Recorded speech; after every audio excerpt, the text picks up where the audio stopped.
Kowe mau muni piye, Seng?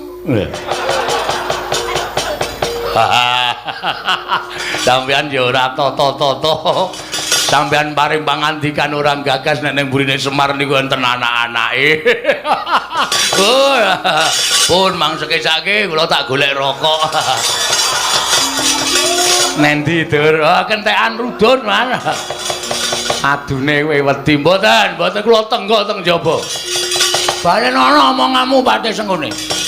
Yen bapakmu ora gelem diboyong marang negara Ngastina, aku nggawa Kurawa segelar sepapan. Yen perlu Karang Kadempel tak bumi angus supaya bapakmu gelem diboyong ning negara Ngastina. Sing aku tak takon karo kowe, ngono kuwi wis dadi omongane Pate apa? Heeh.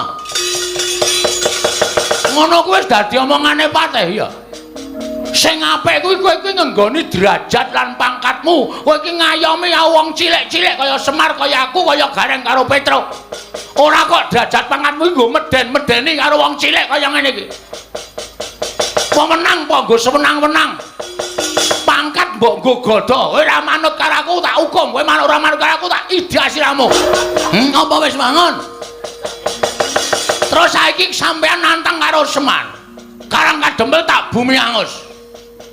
Kowe nek omong ngono kuwi kudu ngematke ni. Ngematke.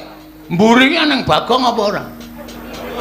Aku ki ketua Linmas Karang Kadempel. Dadi nek kowe ngrasani Karang Kadempel arep gawe bumi angus ki padha karo kowe ngilani jadane Bagong kowe. Aku nek wis nesu ngene iki ora wedi karo sapa-sapa. Aja kok menungso. Pahit aku mung siji, aku bener. Nah aku bener aja kok menungso. Tua mudhun kowe tak tantang. Hah? Ora percaya apa? Semar iki dewa. Bola-bali tak tantang. Ya Pak ya. Iki Sang Hyang Ismanto. Ismaya, ha? Ismaya. Iki bola-bali tak tantang. Iki mergo aku bener, bapak salah. Bapak nyatane ora wani. Aku meng Pate. Komeng Pate. Kowe iki walah nini. Kowe iki nek ndek derajat pangkat kowe suwi-wiyah karo wong cilik kaya ngono kuwi tak omongi wis to. Kowe iki ora langgeng lek mudal duwe derajat pangkat. Ora langgeng.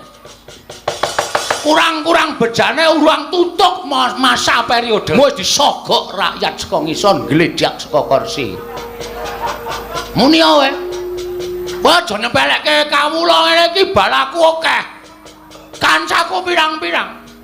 Nek cangkemku gelem elek aku merovokator wong sak Karang Kadempel. Kowe dikeroyok wong sak Karang Kadempel.